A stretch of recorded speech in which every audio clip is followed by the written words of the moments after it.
cari wirid-wirid, kata Al-Imam An-Nawawi. Dari Al-Quran, cintai beberapa surat tertentu, dawamkan untuk dibaca. Nabi menyampaikan dalam hadis sahih di Al-Bukhari, orang yang senang baca Al-Baqarah dan Ali Imran, maka keduanya akan menjadi awan yang melindungi di hari kiamat. Ka'annahuma ghamamatan. Biasakan baca Al-Baqarah, Ali Imran. Al-Baqarah, Ali Imran. Orang yang senang baca Al-Mulk, maka jasadnya akan dijaga oleh Allah di alam kuburnya. Orang yang senang baca Al-Waqiah, maka akan dimudahkan keadaan rizkinya. Orang yang senang baca surat Yusuf, maka oleh Allah akan dilepaskan dari kesedihan yang menghimpitnya. Maka silahkan, semua surah dalam Al-Quran punya keutamaan.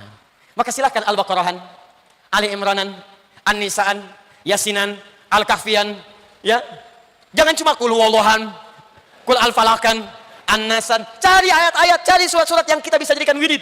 Assalamualaikum warahmatullahi wabarakatuh. Alhamdulillah, ikhwan akhwat, kita berjumpa kembali dalam kajian Jalan Menuju Surga yang disampaikan oleh Ustadz Adi Hidayat.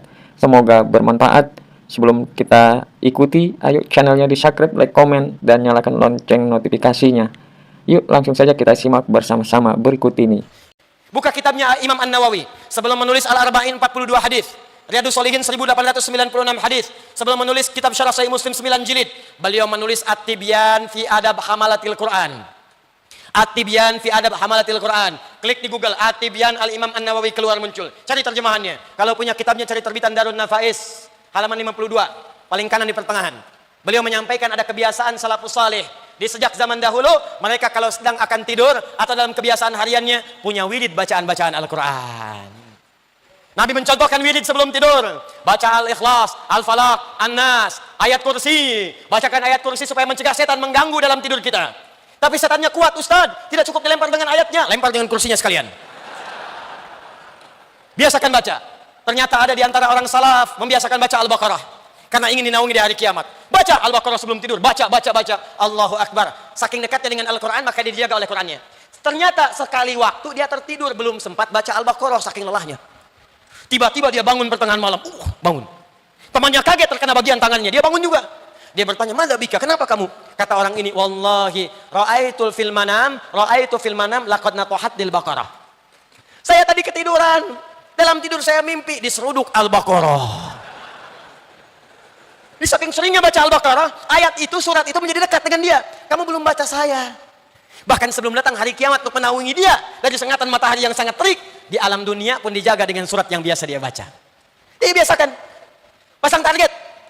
Ustadz, saya belum lancar. Berita baik dari Nabi At-Tirmidzi, nomor hadis 2020. Perhatikan kalimatnya. Walladzi yatata'ta wa huwa syaqqun 'alaihi falahu ajran. Orang yang baru belajar baca Quran, terbata-bata bacanya. Orang baca alif lam mim, dia baca alif lam mim, falahu ajran. Dia mendapatkan pahala 2 kali orang yang lancar. Oh, kalau gitu saya terbata-bata aja Ustaz ya. Maksudnya, 1 pahala ikhtiarnya, yang kedua pahala bacanya. Sedangkan orang yang lancar dapat pahala plus ma'asyafratil kiramil bararah, akan diiringi hidupnya oleh malaikat yang menjaga dia. Jadi kalau Anda lancar baca Quran, punya program baca Quran, Quran itu selain menjaga iman Anda akan dijaga malaikat, disebut oleh Nabi namanya syafaratil kiramil bararah. Kiram artinya mulia. Jadi orang yang dekat dengan Al-Quran akan dijaga kemuliaan hidupnya. Dijaga dari perbuatan maksiat. Jadi kalau Anda terbiasa tilawah Quran, rajin baca Quran, nanti akan ada malaikat di sekitaran kita akan menjaga supaya Anda tidak berbuat maksiat.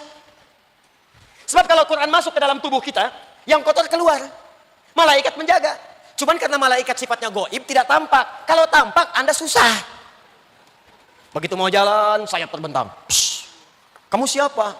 Malaikat maut. Nggak jadi baca Quran. Malaikat. Yang kedua, mencintai Quran dengan tilawah. 1 qiraah, 2 tilawah. Kalau qiraah, sekedar baca, tidak menuntut pemahaman.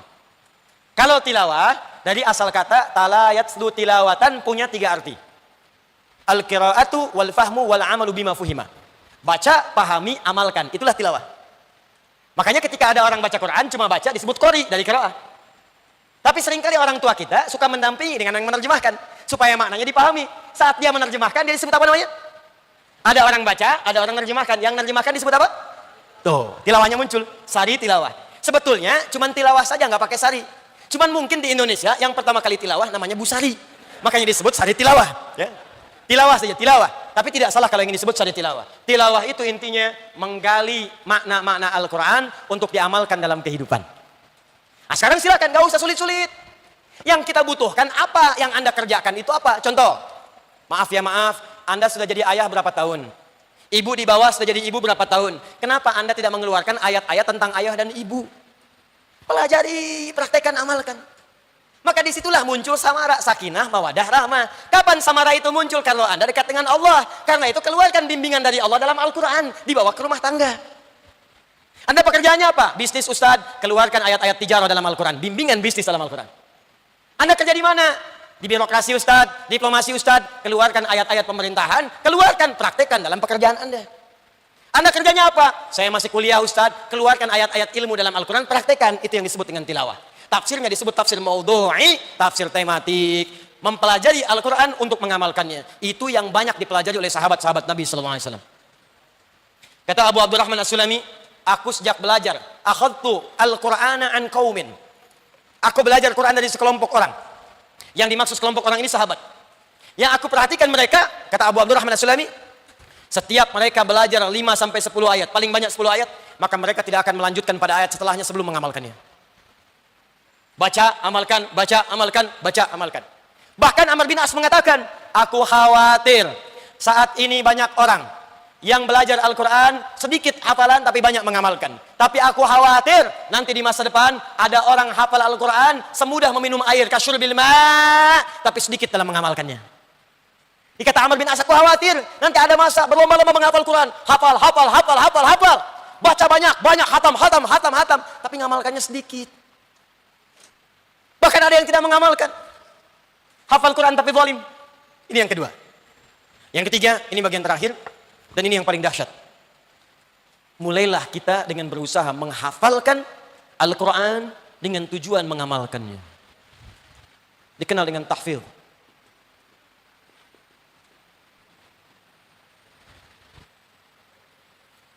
Menghafalkan Al-Quran dengan tujuan untuk mengamalkannya, untuk mendekatkan diri kepada Allah Subhanahu wa Ta'ala. Ini puncak yang paling tinggi. Jika Anda mampu melakukan ini, Allahu Akbar. Pertama, kita akan langsung disebut oleh Nabi sallallahu alaihi wasallam sebagai orang yang terbaik, yang langsung masuk pada lingkungan yang sangat dekat dengan Allah Subhanahu wa Ta'ala. Qala an-nabiy sallallahu alaihi wasallam, ahlul Qur'ani ahlullahi wa khaffatuh. Ahli Quran itu adalah orang yang sangat dekat dengan Allah dan dijaga oleh Allah Subhanahu wa Ta'ala. Saat dia kemudian dihisab di hari kiamat, perhatikan cara Allah memuliakannya. Turun Quran surah 35 Fatir, ayat 33. Paling kiri agak sedikit ke atas di mushaf. Perhatikan kalimatnya. Jannatu adnin yadkhulunaha. Orang ahli Quran itu akan mulai masuk lewat surga Aden. Yuhallawna fiha min asawir. Sebelum masuk akan diberikan perhiasan dulu. Tangannya akan dihiasi gelang-gelang emas untuk membedakan dengan yang bukan ahli Quran. Walibasuhum fiha harir. Dan pakaiannya itu Masya Allah akan terbuat dari sutra. At-Tirmidzi nomor hadis 2015. Wa yulbasu ilaihi tajul karamah, dipakaikan di kepalanya mahkota kehormatan untuk membedakan dengan yang bukan ahli Quran. Lalu dipanggil orang tuanya kalau dia memfasilitasi anak itu untuk menghafal Quran. Maka dipakaikan di tangan anak itu mahkota untuk kedua orang tuanya di hadapan seluruh penduduk langit dan bumi. Wa yulbasu ilaihi libasal karamah, maka dipakaikan kemudian pakaian kehormatan. Qurannya mengatakan ya Allah, zidhu, ya Allah, tambahkan kepada penghafal, bedakan dengan fasilitator. Wa yulbasu ilaihi libasal karamah, maka dipakaikan di tubuhnya pakaian kehormatan, pakaian kemuliaan. Maka apa yang terjadi setelah itu? Allahu Akbar. Diminta anak ini menggandeng bapak ibunya, menggandeng pasangannya. Kalau perempuan menggandeng suaminya, kalau laki-laki menggandeng istrinya. Lalu kemudian memimpin keluarga besarnya, anaknya, cucunya, sepanjang mereka beriman semua dan beramal saleh. Muncullah Quran surah ke-13 Ar-Ra'd ayat 23 sampai 24. Pembukanya sama dengan surah Fatir ayat 33. Jannatu adnin yadkhulunaha. Di Fatir, Jannatu adnin yadkhulunaha di Ar-Ra'd. Di surah Ar-Ra'd, Jannatu adnin yadkhulunaha wa man salaha min abaihim wa azwajihim wa dzurriyyatihim. Allah wal malaikatu yadkhuluna alaihim min kulli bab. Dia akan dipertontonkan pada seluruh penduduk langit dan bumi, masuk ke setiap pintu surga dan malaikat menyambut di setiap pintu surga, mengatakan salamun alaikum bima sabartum. Selamat. Anda saat di dunia telah sabar belajar Quran. Anda di dunia sabar menghafal Quran. Sekarang silakan nikmati semua kenikmatan di surga yang telah disiapkan untuk Anda. Fa ni'ma uqbadar. Tingkat paling tinggi. Maka saat dia akan masuk ke surga, dia diminta membacakan Quran yang ia biasa bacakan saat di dunia. Faqra Waqar fa inna akhira qiraatika akhiru manzilatika. Hei ahli Quran, bacakan Quran yang biasa engkau bacakan saat di dunia, maka akhir bacaanmu itu disitulah tempat tinggalmu. Maka di situ banyak terjadi penyesalan. Ada yang baca sampai ayat 5. Ulaika ala hudam mir rabbihim wa ulaika humul muhtadun. Begitu sampai situ selesai di situ. Ada kawannya sampai 10. Fi qulubihim maradun fazadahumullahu marada. Naik lagi. Ketika dibacakan, naik. Semakin tinggi semakin indah surganya. Ada yang 1 juz lebih tinggi lagi. 10 juz lebih tinggi lagi. Yang 30 juz itu yang paling tinggi. Nggak bisa ditukar. Ya Allah, boleh nggak dari Anas dulu? Yang paling tinggi semakin tinggi semakin tinggi. Maka dari itu perhatikan canda orang-orang Palestina. Anak-anak yang banyak sebagian orang menangisi mereka. Yang mengatakan kasihan anak Palestina. Banyak orang tidak tahu ternyata mereka dimuliakan oleh Allah. Dan kita yang harus mengevaluasi diri. Jangan-jangan kita yang patut dikasihani. Mereka yang makan roti dibagi 16 potong. Mereka yang mencari air yang kadang-kadang telah diracun itu. Ternyata mereka adalah produk penghafal Quran nomor 1 di dunia. Dari sejak kecil mereka menghafal Quran. Dari sejak kecil mereka didekatkan dengan Al-Quran. Dan perhatikan canda mereka ketika bercanda dengan teman-temannya. Kalau sudah ada yang 30 juz, maka mereka akan bercanda kepada yang 20 juz, 15 juz, 25 juz, 5 juz. Kata yang 30 juz, nanti kalau saya sudah di atas, kamu saya dadahin di bawah ya. Anda sudah sampai kemana? Duhai Anda siapa yang sedang membanggakan diri, yang bercita-cita masuk surga Firdaus? Berapa amal yang telah dikumpulkan sampai malam hari ini? Berapa yang telah kita siapkan? Dan berita baiknya, alhamdulillah di Indonesia sekarang banyak 34 provinsi, hampir seluruh daerah sekarang sedang berlomba menjadi ahli Al-Quran. Kalau Anda tidak memulai, maka Anda terlambat. Anda tertinggal. Saya mendapati satu keluarga, Pak. Suaminya bekerja serabutan, hanya kuli bangunan, kata manusia biasa. Istrinya mengambil kayu-kayu di sawah. Anda kalau datang dimuliakan oleh beliau. Ikan diberikan, makanan diberikan, kumpul seakan-akan gak ada yang tidak ada. Dan ketika ditanya, istrinya akan berkata istrinya, alhamdulillah, Allah kasih rezeki banyak sama Abi. Sebulan bisa dapat 500 ribu. 500 ribu yang bagi Anda cukup dengan pulsa saja. 500 ribu yang bagi Anda cukup dengan pakaian saja. Bagi orang ini, keluarga ini banyak. Ternyata istrinya hafal Quran 7 riwayat. Suaminya yang kuli bangunan itu sudah hafal Quran 30 juz. Anak-anaknya semua hafal Quran 30 juz. Anak kecil sekarang hafal Quran. 4 tahun hafal Quran. Kami ada murid belajar di Bekasi sekarang. 7 tahun hafal Quran dengan nomornya, dengan posisinya, dengan ayatnya, dengan temanya. 5 tahun hafal Quran, buta mata. 64 tahun sudah memulai menghafal Quran. Bahkan mereka maghribnya jam 5.30, jam 5 sudah di masjid. Ada yang berusaha menghafal Quran tinggal 30 hari, menjauh dari keluarganya. Jadi kalau Anda tidak mulai, Anda tertinggal. Anak kecil usia 5 tahun, maghrib masih setengah jam, sudah datang ke masjid untuk sholat berjamaah, menghafal Quran, tinggal sampai isya, belajar sampai setengah 9, pulang ke rumah. Sementara dia belum balik. Anda diberikan 40 tahun, 50 tahun, 60 tahun, pengen masuk surga Firdaus. Sampai malam hari ini pun untuk baca Quran masih belum punya waktu. Berapa lama lagi waktu yang Anda butuhkan untuk mendekat kepada Allah? Berapa lama lagi? Nasihat saya, kalau Anda tak mampu berlomba dengan orang soleh, meningkatkan amal baik, sebaiknya segera berlomba dengan para pendosa untuk bertobat dan istighfar di hadapan Allah Subhanahu wa taala. Istighfar. Istighfar. Tingkat maksiat semakin tinggi. Godaan semakin kuat. Kalau amalan tidak pernah meningkat, kapan lahirnya kita berdekat dengan Allah Subhanahu wa taala? Kapan dapatnya kita kemuliaan dari Allah Subhanahu wa taala? Karena itu takwa disebutkan 115 kali, tapi nafsu pun disebutkan 115 kali. Tuh, takwa 115 kali. Nafsu, sumber keburukan disebutkan 115 kali. Nafsu itu sumber keburukan. Quran surah 12 ayat 53. Wa ma ubarri'u nafsi innan nafsa la'ammaratun bisu. Takwa 115 kali, nafsu 115 kali. Jadi kalau Anda ingin jadi baik dengan takwa, maka akan dihambat oleh nafsu, sama persis. Yang membisikkan takwa malaikat disebutkan 88 kali di Quran. Yang membisikkan nafsu setan disebutkan 88 kali. Di setiap kita akan terus mengerjakan kebaikan, maka akan ada setan berusaha menghambat kita mengerjakan itu. Maka carilah amalan yang paling tinggi untuk bisa menguatkan iman dan menepikan godaan-godaan setan. Nah sekarang saya mau tanya, insya Allah siap menghafal Quran? Gini, jangan bayangkan penghafal Quran itu disebut penghafal kalau sudah 30 juz, belum tentu. Yang ingin Allah lihat pada diri kita, bukan jumlah hafalannya, tapi keseriusan kita untuk menghafalkannya. Makanya di Al-Quran, patokan penghafal Quran itu bukan 30 juznya. Tapi bagaimana ayat yang dihafalkan membimbing dia berubah jadi orang baik. Buka Quran surah 35 ayat 32. Ini bagian terakhir saya, dan nanti saya tutup, insya Allah memberikan gambaran singkat untuk bisa menghafalkan dengan mudah. Perhatikan kalimatnya. Thumma awrathna al-kitaba alladhina astafaina min ibadina faminhum zalimun li nafsih wa minhum muqtasid wa minhum sabiqun bil khairati biiznillah. Kemudian kami akan wariskan Al-Quran untuk mudah dihafalkan oleh sementara golongan hamba-hamba kami. Cuman sayang, ada yang hafal bahkan sampai 30 juz, cuman zalim. Banyak berbuat maksiat. Zalim itu menempatkan sesuatu bukan pada tempatnya. Lihat sini, gelas ini menampung air untuk minum, gayung menampung air untuk mandi. Ada orang minum pakai gayung, mandi pakai gelas, zalim. Ada orang hafal Quran tapi tidak menempatkan ayat sesuai dengan fungsinya. Dia hafal surat Al-Ikhlas, Qul huwallahu ahad, katakan hanya Allah Tuhan yang satu, Tuhan yang esa. Sudah jadi keimanan kita. Kita menghormati keyakinan orang lain, tapi kita kuatkan keimanan kita. Tapi kok dia bisa mengatakan semua agama sama, menuju pada Tuhan yang sama? Caranya beda-beda. Hafal surat Al-Ikhlas tapi tidak mengamalkan aslinya, tidak mengamalkan isinya. Faminhum zalimun li nafsi. Hafal ayat wailul lil mukadzibin, celaka para pendusta, masih berdusta. Hafal ayat as-sariqu was-sariqatu faqta'u aydiyahuma, jangan mencuri, jangan korupsi, daripada dipakai yang jelek potong tangannya, masih mencuri juga, zalim. Ada yang muktasid, hafal belum bisa berbuat baik, paket hemat untuk dirinya saja, mojok-mojok ke dekat tiang, ngulang-ngulang hafalan. Akhi jadi imam ya, belum mau. Akhi ngajar ya, belum bisa, untuk dirinya saja. Tapi yang ketiga, ada yang 30 juz, ada yang 15 juz, ada yang 5 juz, tapi setiap juz yang ia hafalkan membimbing dia untuk berubah lebih baik. Maka bahasa Qur'annya bukan talatina juz'a, tapi sabiqum bil khairati biiznillah. Ada orang berusaha menghafal Quran, setiap ayat yang dia hafalkan cepat membimbing dia untuk berubah jadi baik. Jadi ketika Anda ingin menghafal Quran, kata Allah, yang penting niatnya yang sempurna dan keinginan untuk beramal soleh. Bagaimana cara cepatnya? Ada 3 cara. 1, saya cepat.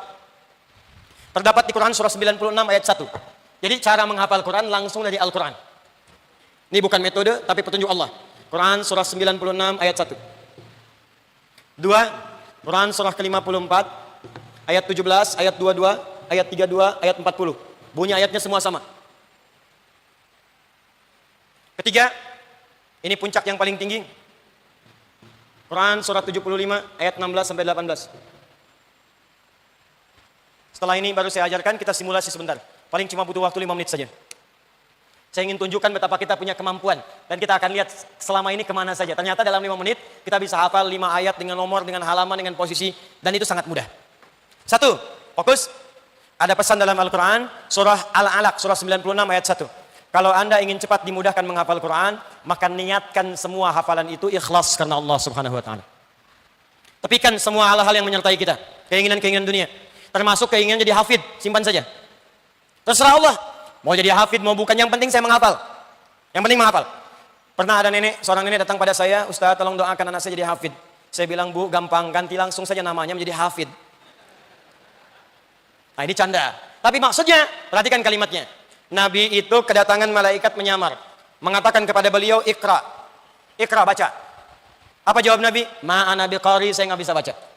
Nabi bisa mengatakan, ma qara'tu, saya nggak bisa baca. Tapi beliau memilih menggunakan ada taukid pakai ba. Ma kalau bertemu dengan ba fungsinya taukid. Ma ana biqari. Ba dengan laisa taukid. Alaisallahu bi ahkamil hakimin. Ma ana biqari, saya benar-benar enggak bisa baca, enggak bisa. Sampai 3 kali. Tapi ketika disempurnakan ayatnya, lihat kalimatnya. Iqra bismi rabbikal ladzi khalaq. Muhammad, baca karena Allah. Bukan karena engkau tak pernah belajar untuk membaca. Bukan karena engkau tak pernah sekolah. Bukan karena engkau tak pernah belajar pada seorang guru. Lakukan karena Allah yang pernah menciptakanmu. Bagi Allah yang menciptakan saja begitu mudah, apalagi membuat kamu mudah mengikuti bacaan. Ayat ini kata para ulama adalah inti daripada kita mendekat kepada Al-Quran. Kalau niat kita ikhlas karena Allah, ingin mendapatkan rahmat Allah, ingin dimuliakan Allah, maka Allah akan mempermudah apa yang kita kerjakan dalam hafalan kita. 1, ikhlas. 2, agak cepat. Quran surah 54 ayat 17, 22, 32, 40. Yang kedua, mesti yakin jangan ragu bahwa menghafal Quran itu mudah. Yakin jangan ragu bahwa menghafal Quran itu mudah. Orang Arab kalau ingin meyakinkan sesuatu, dia tambah lam di depannya. Ustaz Adi Hidayat ya'ti ila jami al-irsyad. Ustaz Adi Hidayat akan datang ke masjid al-irsyad. Masa sih? Huwa layati. Lanya pendek, layati. Akan datang, insya Allah. Masih belum yakin, tambah kod li tahqiq. La kod ya'ti. Akan datang, insya Allah. Walaupun terlambat, datang. Datang, bismillah. Maka kalau ada lam dengan kod disatukan, ini artinya ada orang-orang yang kadang-kadang banyak ragunya, mesti diyakinkan. Dan ayat ini dibuka dengan kalimat laqad. Walaqad yassarnal Qur'ana lidzikri fahal mim muddakir. Kata Allah, hei, kamu harus yakin, jangan pernah ragu. Aku telah mudahkan Al-Quran semudah-mudahnya untuk dihafalkan. Cuman syaratnya jangan ragu. Harus yakin. Saya ulang, yakin Al-Quran mudah? Yakin Al-Quran mudah? Yakin Al-Quran mudah? Harus yakin, jangan pernah ragu. Yakin, yakin, yakin. Begitu lihat mushaf, kok tebal juga ya. Mulai ragu. Alif lam mim, masih yakin. Dzalikal kitabu la raiba fi hudan lil muttaqin, masih yakin. Ya ayyuhalladzina amanu idza tadayantum bidain, mulai ragu. Satu ayatnya panjang amat sampai satu halaman. Begitu Anda mendapatkan keraguan, langsung tepis, yakin, mudah, yakin, mudah. Itu rumus kata Quran. Di begitu digoda, susah nih, yakin, ragu. Jangan ragu, mudah, mudah, mudah, mudah, mudah, cara cepatnya. Jelas? Baik. Awas, awas, awas. Ketika Allah menyebutkan kemudahan menggunakan alif lam. Tapi ketika mengajak kita untuk menghafal menggunakan mim. Walaqad yassarnal Qur'ana lidzikri, pakai alif lam.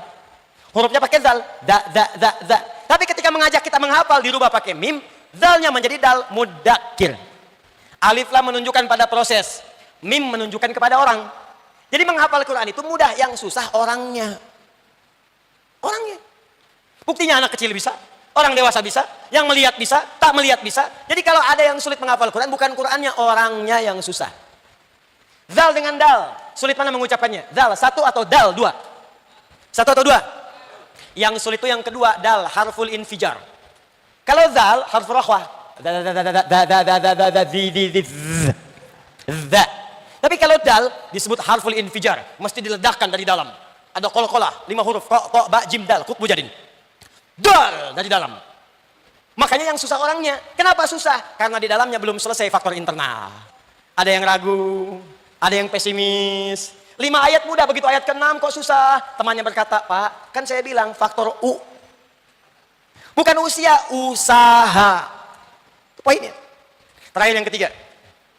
Karena itu ditutup dengan kalimat Quran surah ke-75 ayat 16 sampai dengan 18. Ini rahasia tercepatnya. Ini rahasia tercepatnya. Nabi sedang membaca Quran, menghafalkan dengan cepat di lisannya. Tiba-tiba turun ayat ini. La tuharnik bihi lisanaka lita'jala bih. Inna 'alaina jam'ahu wa qur'ana. Fa idza qara'nahu fattabi' qur'ana. Allahu akbar. Kata Allah Muhammad sallallahu alaihi wasallam, kamu tidak usah cepat-cepat melafadzkan lisanmu untuk menghafalkan Quran dengan segera. Penyakit penghafal Quran kalau ingin cepat hafal diucapkan dengan cepat. Dzalikal kitabul la raiba fihi hudal lil muttaqin. Dzalikal kitabul la raiba fihi hudal lil muttaqin. Kata Allah, enggak usah cepat-cepat. Saya akan berikan sebuah amalan petunjuk, kata Allah, yang kalau kamu kerjakan cukup dibacakan sekali langsung saya tanamkan Quran dalam jiwamu. Kalau Nabi malaikat yang bacakan, Nabi langsung hafal, tinggal diikuti. Kalau kita kerjakan amalan yang serupa dengan Nabi pernah mengerjakannya, ikuti petunjuknya, maka guru bacakan, langsung Allah tanamkan dalam jiwa kita, langsung kita bisa hafal. Seperti Al-Imam Al-Bukhari ketika talaqi Al-Quran, matanya buta, usia 4 tahun. Datang kemudian ke sebuah tempat kutab untuk menghafal. Diabadikan oleh Imam Ibnu Hajar Al-Asqalani dalam kitabnya Fathul Bari, fi Syarah Sahih Al-Bukhari, jilid yang pertama. Ketika disampaikan datang, dibacakanlah surat Qaf itu. Ayat 1 sampai terakhir. Begitu selesai dibacakan oleh gurunya, kata gurunya, man hafid, siapa yang sudah hafal? Al-Bukhari kecil mengangkat tangannya mengatakan, hafidtu ala sadri qalbi. Saya sudah hafal, tertanam dalam jiwa saya. Hafal dalam kepala. Ada hafal di luar kepala, itu belum hafal, masih di luar. Hafal dalam kepala, sudah hafal. Bagaimana cara menghafal itu? Sehingga Allah mengatakan, dibacakan sekali, kamu tinggal ikuti. Kami yang akan tanamkan Quran dalam jiwamu. Apa rahasia terbesarnya? Kata para pakar tafsir, Nabi itu banyak mendapat kemudahan dari Allah karena tingkat takwanya begitu tinggi. Sehingga beliau berkata, ana atqakum. Saya orang yang paling takwa di antara kalian. Semakin takwa meningkat, semakin ilmu ditanamkan oleh Allah. Itu kalimat, bukan kalimat Adi Hidayat, tapi kalimat yang disebutkan di penutup surah Al-Baqarah di ayat yang 282. Penutup ayat 282, paling kiri sebelah bawah di mushaf. Perhatikan ayatnya. Wattaqullah wa yu'allimukumullah. Wattaqullah, tingkatkan takwamu kepada Allah, wa yu'allimukumullah, maka Allah akan mudahkan kau untuk mendapatkan pengetahuan. Langsung ditanamkan, gak susah. Sekali baca, hafal. Sekali baca, paham. Baru dibacakan sebagian, ngerti mau kemana maksudnya. Takwa. Dan itu sekali lagi, sambil menghafal Quran, takwa ditingkatkan. Tahajud bangun. Karena ayat menghafal Quran disandingkan dengan tahajud. Ayat tahajud, faqra'u ma tayassara minal Quran. Ayat menghafal, walaqad yassarnal Quran. Yassara, menghafal. Tayassara, diulang dalam tahajud. Ayo, mulai tahajud, mulai sedekah, infak. Infak. Niatkan untuk mempermudah hafalan. Dulu Al-Imam An-Nawawi Al-Bantani, sebelum datang kepada gurunya, beliau infak dulu.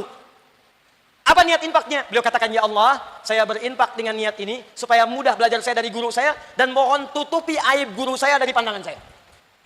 Mohon tutupi ya Allah supaya mendapatkan keberkahan ilmu dari guru. Beliau berinfak, bersedekah, mengatakan, ya Allah, mohon tutupi aib guru saya dari saya supaya saya tidak kehilangan keberkahan ilmunya. Orang sekarang ada beda, belum datang ke majlis sudah mencela gurunya. Belajar dengan siapa sih? Ustaz Adi Hidayat, bid'ah. Ya enggak apa-apa. Tapi jangan ikut marah. Barangkali belum tahu. Kalau orang belum tahu, jangan dimarahi, diberitahu. Dan kita doakan. Saya tidak pernah mengajarkan mencela, awas. Kalau Anda belajar dengan saya pulang-pulang pandai mencela, saya bersaksi di hadapan Allah, Anda bukan murid saya. Walaupun ada yang mencela saya, nggak apa-apa, karena belum tahu. Tidak harus celaan dibahas dengan celaan. Kita balas dengan doa dan kebaikan. Beda pendapat, boleh. Tapi jangan sampai menghalangi kita untuk saling mendoakan dan minum teh bersama. Jelas? Baik. Yuk, saya berikan caranya, cukup 5 menit saja. Bismillah. Saya hapus sebentar ya. Insya Allah.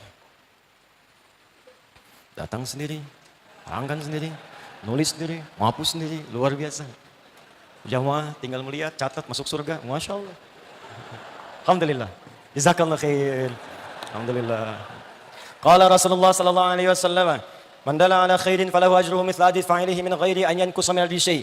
Siapa yang menunjukkan, memfasilitasi, membantu pada kebaikan, dia akan mendapat pahala yang sama dengan yang mengerjakan tanpa dikurangi sedikit pun.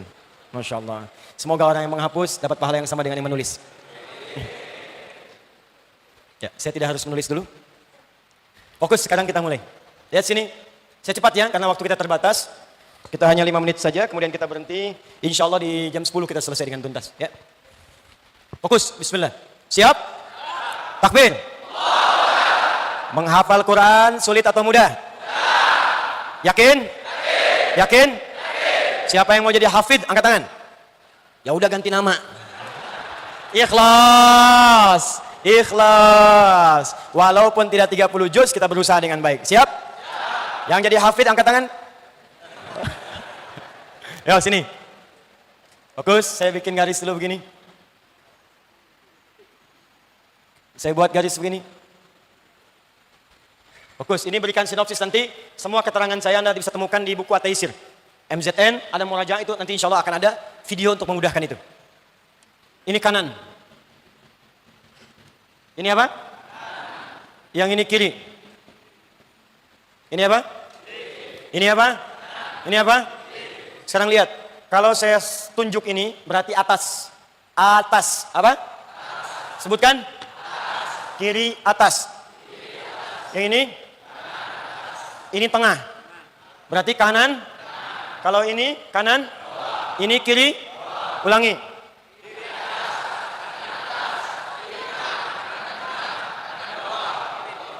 Ini enggak ada.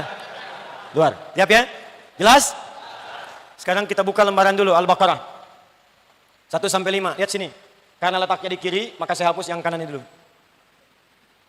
Jadi kalau Anda ada mushaf At-Taisir, langsung otomatis di atasnya akan ada tulisan kanan. Sampingnya kiri. Di Anda kalau menghafal tinggal lihat ini kanan, berarti nanti ayat yang dibacakan sebelah kanan atas, nomor sekian. Kiri atas, nomor sekian. Kiri bawah, nomor sekian. Otomatis. Ini apa? Baik, fokus, fokus, saya tuliskan dulu. 1, saya tuliskan begini. Ini nomor 1 ada di mana? Alif, Lam, Mim. Saya singkat saja. 2, ini masih di atas, tengah yang ini. 2, Dzalika, Dzalikal kitabu la raiba fi. Dzalika, 2. 3, mulai ke tengah. Alladzina yu'minuna bil ghaib. Alladzina, nomor berapa? 3. 4, tengah agak sedikit ke bawah. Cuman pakai wau. Walladzina yu'minuna bima unzila ilaik. 4 apa? Walladzina. Ulang. 1, alif, lam, mim. 2, dzalika. 3, alladzina. 4, walladzina. 5, ulaika. Bawah. 5 apa? Ulaika. Baik, sekarang tutup mushafnya. Yang buka mushaf tutup mushafnya. Saya ingin berikan dengan cepat. 5, ulaika. Perhatikan sini. Sekarang lihat cara menghafalnya. 5 menit dari sekarang. Ya, fokus baik-baik. Nomor 1, alif, lam, mim. Apa? Alif, lam, mim. Saya cek. 1 apa? Alif, lam, mim. 1 apa? Alif, lam, mim. Baik, kiri atas. Ketika Anda sudah menghafalkan alif, lam, mim bagian pertama, langsung ke bagian terakhir 5. 5. 1 dengan 5. Kenapa ambil 5? Untuk patokan yang tengah-tengah. Kalau Anda sudah dapatkan 5, berarti tengahnya tinggal 4, 3, dan 2. 5, ulaika. Apa 5? Ulaika. 5? Ulaika. 1? 5? Ulaika. Baik. Kalau sudah paham, 1 dengan 5, lihat yang paling mirip. 3 dengan 4 ini mirip. Yang 3 alladzina. 3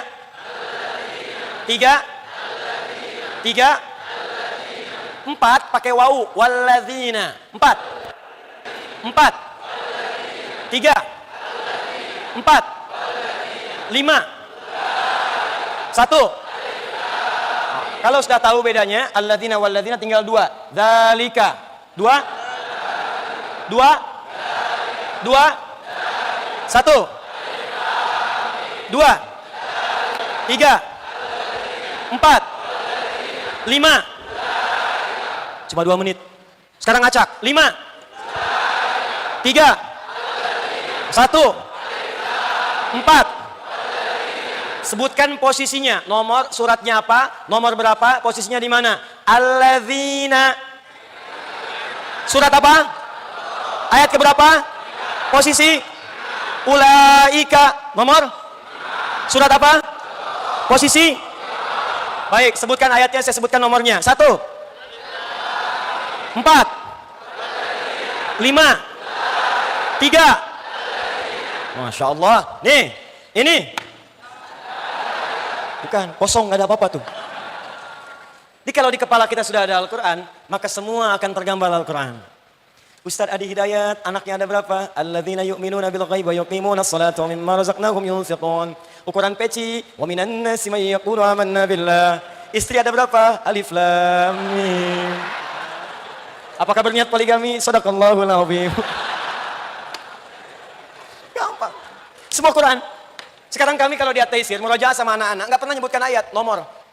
1, 5, 7, 8, 10, 9, 11, 110, 150, 200, 204, 44, 45, 46, 47, suratnya apa? Sebutkan. Itu indah, enak. Yang paling dahsyat, ketika mereka selesai hafalan, awal-awal itu lancar, alif lam mim dzalikal kitab. Begitu mengucapkan An-Nas yang biasa dihafalkan, bisa terbata-bata. Kul a'udzu birabbin nas. Air matanya mengalir. Begitu sudah minal jinnati wan nas, pecahlah tangisannya. Allahu akbar, ya Allahu akbar. Dia telepon ibunya. Mama, saya sudah hafal Quran, Ma. Pak, saya sudah hafal Quran, Ma. Terima kasih telah melahirkan saya, Ma. Terima kasih telah melawat saya, Pak. Saya sudah hafal Quran. Itu orang tuanya pun gak bisa berkata apa-apa di teleponnya. Anda telah mendapatkan karunia melebihi dari dunia yang telah Anda kumpulkan selama hidup Anda. Demi Allah saya katakan, ketika kalimat minal jinnati wan nas keluar di lisan kita, maka semua puncak kebahagiaan tertanam di jiwa. Kalau Anda ingin tenang, jadikan anak kecil Anda penghafal Quran. Walaupun dia hafal Al-Ikhlas, anak 3 tahun, Anda pulang capek dari kantor, macet di jalan. Begitu masuk pintu rumah, Anda ketok rumah, nggak ada jawaban. Anda buka pintu kamar, anak Anda yang 3 tahun ternyata sedang mengulang Al-Ikhlas. Qul huwallahu ahad, Allahus samad. Air mata Anda bisa keluar dan tenang keadaan jiwa Anda. Seketika Anda akan temui dia, Anda tunggu sampai selesai, Anda peluk dia, Anda angkat dia, dan Anda akan merasakan ketenangan dalam hidup Anda. Apalagi ketika Anda mendengar kabar bahwa saat usia adalah 5 tahun, dia telah hafal 30 juz. Maka sempurna semua kesulitan yang telah Anda alami, dan hilang semua kepenatan yang telah Anda lalui dalam kehidupan Anda. Takbir. Itu yang bisa saya sampaikan dalam pertemuan di malam hari ini. Ada kerinduan untuk menyampaikan lebih banyak dari apa yang bisa kita bahas. Tapi ada batasan untuk bisa mudah kita mengamalkan dari apa yang telah kita pelajari. Alhamdulillahirabbil alamin. Subhanakallahumma wa bihamdika asyhadu la ilaha illa anta astaghfiruka wa atubu ilaih. Wassalamualaikum warahmatullahi wabarakatuh.